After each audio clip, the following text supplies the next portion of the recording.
क्या आपने कभी सोचा है कि भारत की अर्थव्यवस्था जो एक समय में संकट में थी, आज इतनी मजबूत कैसे हो गई? कैसे एक साधारण अर्थशास्त्री ने भारत को बदलने की दिशा दी? आज हम बात करेंगे डॉक्टर मनमोहन सिंह की किताब चेंजिंग इंडिया के बारे में, जिसमें उन्होंने अपनी जिंदगी और भारत के बदलाव की कहानी साझा की है। Changing India doctor Manmohan Singh द्वारा लिखी गई एक महत्वपूर्ण किताब है जो भारत के आर्थिक, सामाजिक और राजनीतिक बदलाव पर गहराई से चर्चा करती है। यह किताब 6 खंडों में विभाजित है, जिसमें भारत के आर्थिक सुधार, विदेश नीति, राजनीतिक और विकास के बारे में उनके अनुभवों और दृष्टिकोण को साझा किया गया है। खंड 1, आर्थिक सुधार की शुरुआत। 1991 का आर्थिक संकट। भारत के पास सिर्फ 2 हफ्ते का विदेशी मुद्रा भंडार बचा था। सरकार को सेना गिरवी रखनी पड़ी। भारत अपनी आज़ादी के बाद सबसे बड़ी आर्थिक चुनौती का सामना कर रहा था। इस मुश्किल वक्त में एक शख्स ने कमान संभाली, वो थे डॉक्टर मनमोहन सिंह। उस समय डॉक्टर मनमोहन सिंह वित्त मंत्री थे। उन्होंने साहसिक फैसले लिए और लाइसेंस राज खत्म किया। उन्होंने विदेशी निवेश के दरवाजे खोले, लोगों को रोजगार के नए अवसर मिले। डॉक्टर सिंह का कहना था, अगर हम बदलाव का जोखिम नहीं लेंगे तो हम कभी आगे नहीं बढ़ पाएंगे। शुरुआत में सुधारों का विरोध हुआ। लोगों को लगा कि ये गरीबों के खिलाफ है, लेकिन मनमोहन सिंह ने इसे एक लंबी रणनीति के तहत लागू किया। सोचिए, अगर 1991 में ये सुधार नहीं होते तो क्या आज भारत वैश्विक मंच पर इतना मजबूत होता? अपने विचार कमेंट में बताएं।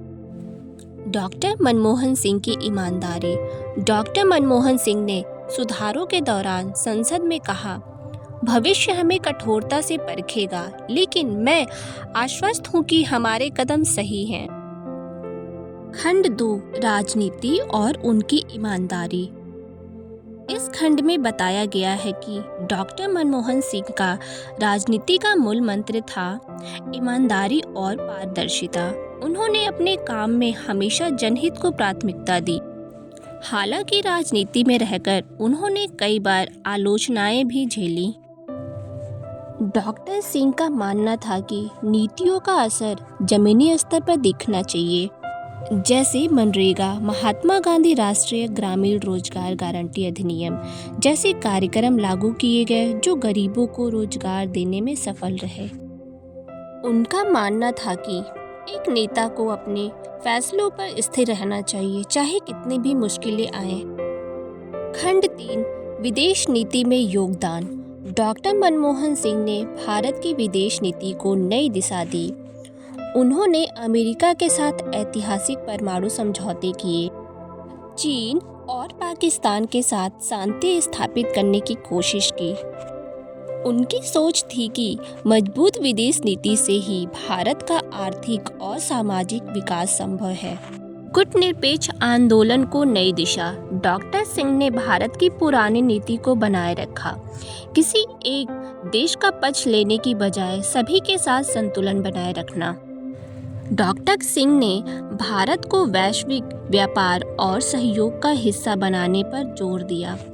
उन्होंने WTO, वर्ल्ड ट्रेड ऑर्गेनाइजेशन और अन्य वैश्विक मंचों पर भारत की भागीदारी बढ़ाई। उन्होंने कहा, भारत एक ऐसा देश बनेगा जो न केवल अपने लिए बल्कि पूरी दुनिया के लिए समाधान खोजेगा। यह खंड दिखाता है कि कैसे डॉक्टर मनमोहन सिंह ने भारत की विदेश नीति को दूरदृष्टि और धैर्य के साथ कैसे संभाला। उनके फैसलों ने भारत को वैश्विक मंच पर एक महत्वपूर्ण खिलाड़ी बनाया। खंड 4, आलोचनाएं और चुनौतियां। उनके कार्यकाल में कई घोटालों के आरोप लगे, जैसे 2G और कोयला घोटाला। लेकिन डॉक्टर सिंह ने इन सब के बावजूद देश के विकास पर ध्यान केंद्रित किया। उन्होंने कहा, इतिहास हमारे काम का सही मूल्यांकन करेगा। खंड 5, भारत के भविष्य के लिए सुझाव। डॉक्टर मनमोहन सिंह ने भारत के लिए कुछ महत्वपूर्ण सुझाव दिए हैं।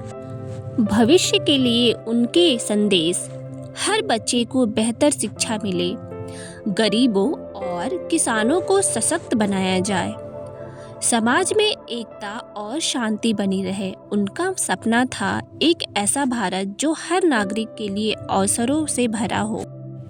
खंड 6 में डॉक्टर मनमोहन सिंह ने भारत की भविष्य की चुनौतियों और संभावनाओं पर चर्चा की है। यह खंड उनकी गहरी अंतर्दृष्टि और दूरदर्शिता को उजागर करता है। उन्होंने बताया है कि आने वाले समय में भारत किन क्षेत्रों पर ध्यान केंद्रित करके एक सशक्त राष्ट्र बन सकता है। खंड 6 के मुख्य बिंदु और उदाहरण: पहला है शिक्षा और नवाचार पर जोर। डॉक्टर सिंह का मानना था कि शिक्षा ही देश के विकास का आधार है।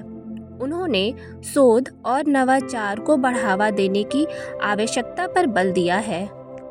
उन्होंने कहा था कि भारत का भविष्य उसके युवाओं में है। हमें उसके ज्ञान और रचनात्मकता का सही उपयोग करना होगा। दूसरा, आर्थिक विकास और असमानता। डॉक्टर सिंह ने कहा कि आर्थिक विकास तभी टिकाऊ होगा जब समाज में आर्थिक असमानता कम हो। उन्होंने सुझाव दिया कि गरीबों और वंचितों के लिए आर्थिक सुधारों का प्रभाव जमीनी स्तर पर दिखाना चाहिए। उदाहरण: वित्तीय समावेशन। वित्तीय समावेशन को बढ़ावा देने के लिए जनधन योजना जैसी योजनाओं का आधार रखा गया।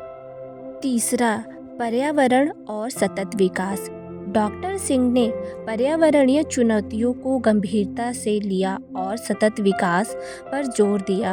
उन्होंने कहा, हमें आर्थिक विकास के साथ साथ पर्यावरण की सुरक्षा पर ध्यान देना होगा, जैसे भारत की ऊर्जा जरूरतों के लिए नवीकरण ऊर्जा को प्राथमिकता देने की सिफारिश। चौथा, डिजिटल इंडिया का सपना। डॉक्टर मनमोहन सिंह ने भारत के डिजिटल परिवर्तन का सपना देखा। उन्होंने कहा कि प्रौद्योगिकी का उपयोग प्रशासन को पारदर्शी और प्रभावी बनाने के लिए होना चाहिए। उदाहरण: आधार कार्ड और ऑनलाइन सरकारी सेवाओं की शुरुआत।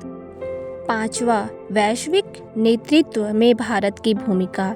डॉक्टर सिंह ने कहा कि भारत को वैश्विक मंच पर नेतृत्वकारी भूमिका निभानी चाहिए। उन्होंने सुझाव दिया कि भारत को व्यापार, जलवायु परिवर्तन और अंतर्राष्ट्रीय शांति में एक मजबूत आवाज बननी चाहिए। उदाहरण: उन्होंने G20 और ब्रिक्स जैसे मंचों पर भारत की भागीदारी को बढ़ावा दिया। छठा है युवा शक्ति को प्रोत्साहन। उनका मानना था कि भारत की सबसे बड़ी ताकत उसकी युवा आबादी है। उन्होंने युवाओं को कौशल विकास, स्किल डेवलपमेंट और उद्यमिता एंटरप्रेन्योरशिप के माध्यम से आत्मनिर्भर बनाने पर जोर दिया। और सातवां है राजनीतिक सुधारों की ज़रूरत। डॉक्टर सिंह ने कहा कि भारत की राजनीति को जवाबदेही और पारदर्शिता की ओर बढ़ाने की ज़रूरत है। उन्होंने सुझाव दिया कि भ्रष्टाचार मुक्त प्रशासन और मजबूत न्याय प्रणाली से ही देश आगे बढ़ सकता है। डॉक्टर मनमोहन सिंह द्वारा दिए गए प्रेरणादायक उदाहरण: आने वाला समय भारत का है, लेकिन इसके लिए हमें अपनी प्राथमिकताओं को सही दिशा में स्थापित करना होगा। उन्होंने कहा, अगर हम शिक्षा, स्वास्थ्य और प्रौद्योगिकी पर ध्यान देंगे तो भारत दुनिया की सबसे बड़ी ताकत बन सकता है। यह खंड भारत के भविष्य के लिए एक रोड मैप की तरह है। इसमें बताया गया है कि कैसे डॉक्टर मनमोहन सिंह की दूरदर्शिता ने भारत के विकास की दिशा तय की। यह उनके नेतृत्व का प्रतीक है, जिसमें उन्होंने सिर्फ वर्तमान समस्याओं का हल नहीं ढूंढा, बल्कि आने वाले समय की चुनौतियों के लिए भी तैयारी की है। चेंजिंग इंडिया हमें सिखाती है कि शांत और सटीक फैसले बड़े बदलाव ला सकते हैं। डॉक्टर मनमोहन सिंह की यह यात्रा हर भारतीय के लिए प्रेरणा है। अगर आपको यह वीडियो पसंद आई हो तो वीडियो को लाइक करें और चैनल को सब्सक्राइब करना ना भूलें।